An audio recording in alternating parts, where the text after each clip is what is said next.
February 5th, dedication of the firstborn. Exodus chapter 13, verses 1 through 16, 1446 or 1280 BC.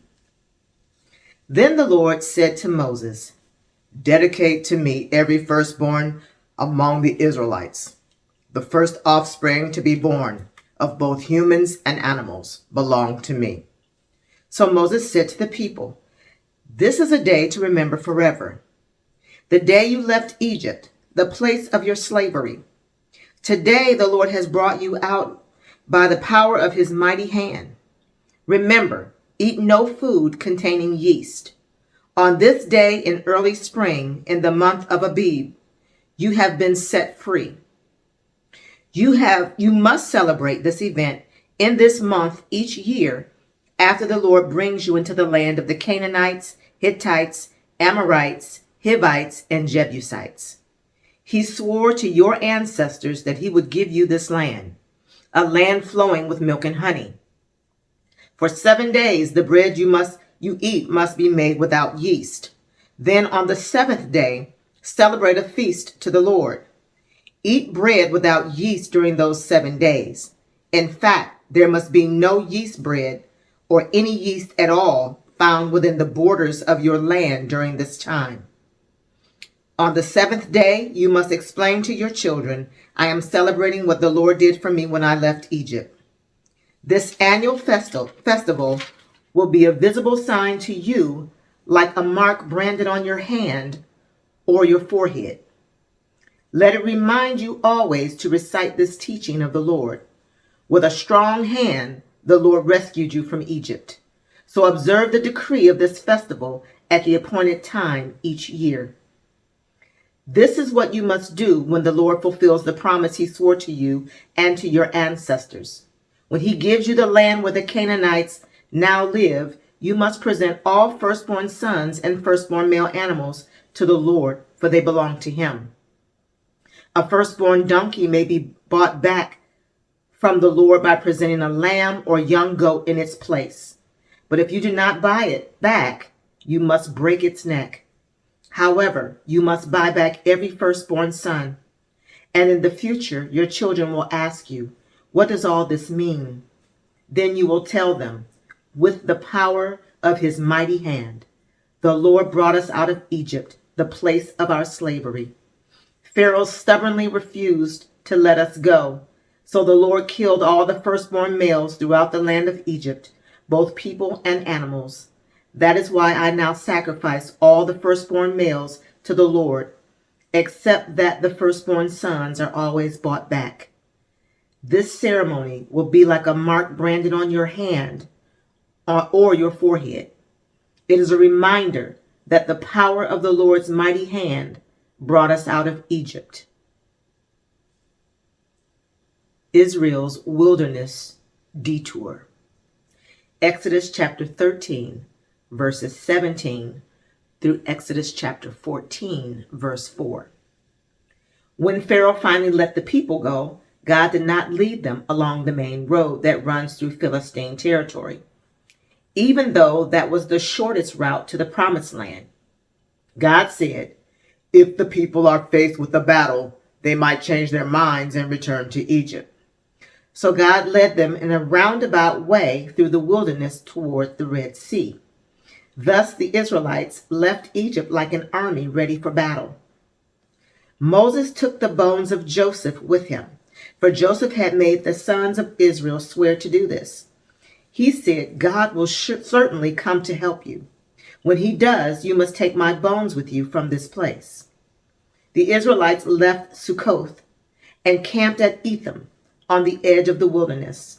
The Lord went ahead of them.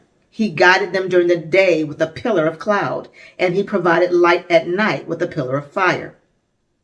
This allowed them to travel by day or by night, and the Lord did not remove the pillar of cloud or pillar of fire from its place in front of the people. Then the Lord gave these instructions to Moses.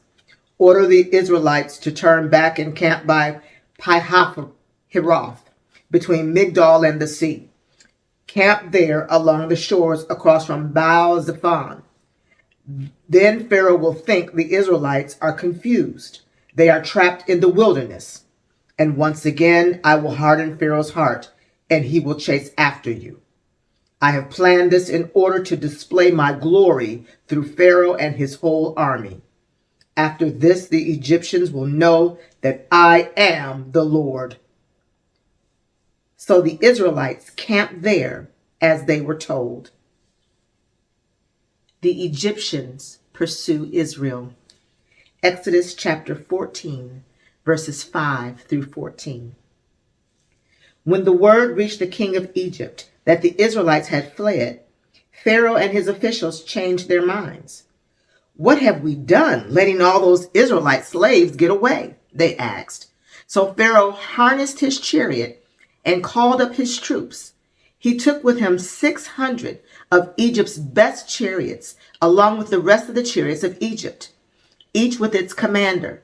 The Lord hardened the heart of Pharaoh, the king of Egypt, so he chased after the people of Israel, who had left with fists raised in defiance. The Egyptians chased after them with all the forces in Pharaoh's army, all his horses and chariots, his charioteers and his troops. The Egyptians caught up with the people of Israel as they were camped beside the shore near Pi-Hahiroth, across from Baal-Zephon. As Pharaoh approached, the people of Israel looked up and panicked when they saw the Egyptians overtaking them. They cried out to the Lord, and they said to Moses, "Why did you bring us out here to die in the wilderness? Weren't there enough graves for us in Egypt? What have you done to us? Why did you make us leave Egypt? Didn't we tell you this would happen while we were still in Egypt?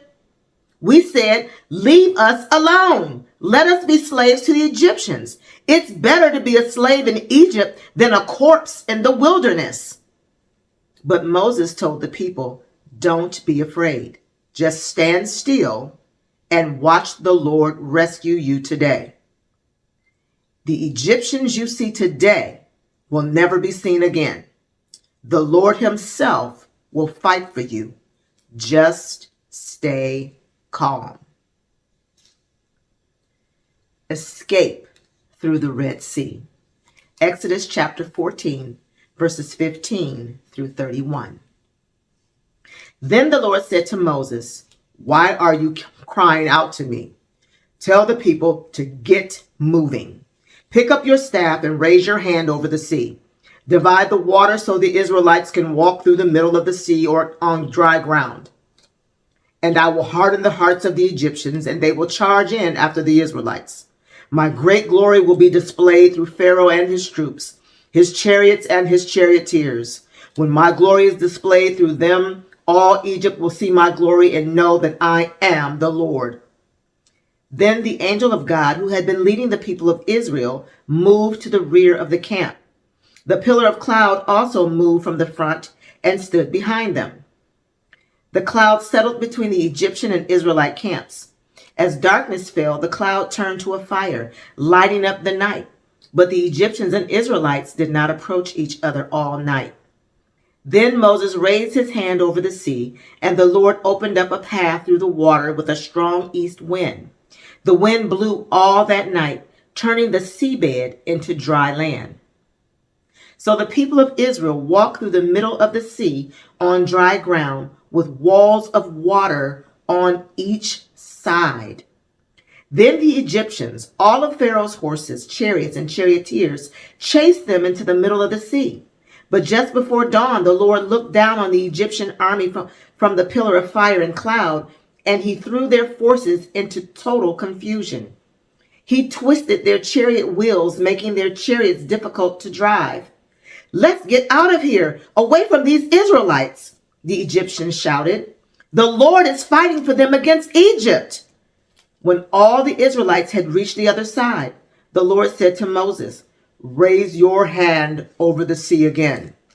Then the waters will rush back and cover the Egyptians and their chariots and charioteers."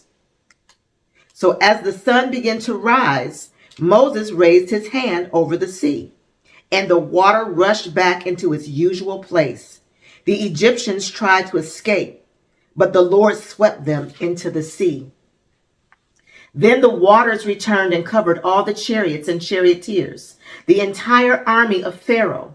Of all the Egyptians who had chased the Israelites into the sea, not a single one survived. But the Lord of Israel had walked through the middle of the sea on but the people of Israel had walked through the middle of the sea on dry ground, as the water stood up like a wall on both sides. That is how the Lord rescued Israel from the hand of the Egyptians that day. And the Israelites saw the bodies of the Egyptians washed up on the seashore. When the people of Israel saw the mighty power that the Lord had unleashed against the Egyptians, they were filled with awe before him.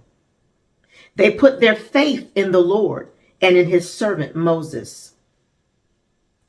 A song of deliverance. Exodus chapter 15, verses 1 through 21. Then Moses and the people of Israel sang this song to the Lord. I will sing to the Lord, for he has triumphed gloriously. He has hurled both horse and rider into the sea. The Lord is my strength and my song. He has given me victory. This is my God, and I will praise him, my father's God, and I will exalt him. The Lord is a warrior. Yahweh is his name. Pharaoh's chariots and army he has hurled into the sea. The finest of Pharaoh's officers are drowned in the Red Sea. The deep waters gushed over them. They sank to the bottom like a stone. Your right hand, O Lord, is glorious in power. Your right hand, O Lord, smashes the enemy. In the greatness of your majesty, you overthrow those who rise against you. You unleash your blazing fury. It consumes them like straw. At the blast of your breath, the waters piled up. The surging waters stood straight like a wall. In the heart of the sea, the deep waters became hard. The enemy boasted, I will chase them and catch up with them. I will plunder them and consume them. I will flash my sword. My powerful hand will destroy them. But you blew with your breath, and the sea covered them. They sank like lead in the mighty waters. Who is like you among the gods, O Lord, glorious in holiness, awesome in splendor, performing great wonders? You raised your right hand, and the earth swallowed our enemies. With your unfailing love, you led the people you have redeemed. In your might, you guide them to your sacred home. The peoples hear and tremble. Anguish grips those who live in Philistia. The leaders of Edom are terrified. The nobles of Moab tremble. All who live in Canaan melt away. Terror and dread fall upon them. The power of your arm makes them lifeless as stone until your people pass by, O Lord, until the people you purchased pass by. You will bring them in and plant them on your own mountain, the place, O Lord, reserved for your own dwelling, the sanctuary, O Lord, that your hands have established. The Lord will reign forever and ever. When Pharaoh's horses, chariots, and charioteers rushed into the sea, the Lord brought the water crashing down on them. But the people of Israel had walked through the middle of the sea on dry ground. Then Miriam the prophet, Aaron's sister, took a tambourine and led all the women as they played their tambourines and danced. And Miriam sang this song, Sing to the Lord, for he has triumphed gloriously. He has hurled both horse and rider into the sea. Bitter water at Marah. Exodus chapter 15, verses 22 through 27. Then Moses led the people of Israel away from the Red Sea, and they moved out into the desert of Shur. They traveled in this desert for 3 days without finding any water. When they came to the oasis of Marah, the water was too bitter to drink. So they called the place Marah, which means bitter. Then the people complained and turned against Moses. What are we going to drink? They demanded. So Moses cried out to the Lord for help, and the Lord showed him a piece of wood. Moses threw it into the water, and this made the water good to drink. It was there at Marah that the Lord set before them the following decree as a standard to test their faithfulness to him. He said, if you listen carefully to the voice of the Lord your God and do what is right in his sight, obeying his commands and keeping all his decrees, then I will not make you suffer any of the diseases I sent on the Egyptians, for I am the Lord who heals you. After leaving Mara, the Israelites traveled on to the oasis of Elim, where they found 12 springs and 70 palm trees. They camped there beside the water. May the Lord add a blessing to the reading and to the hearing of his holy word.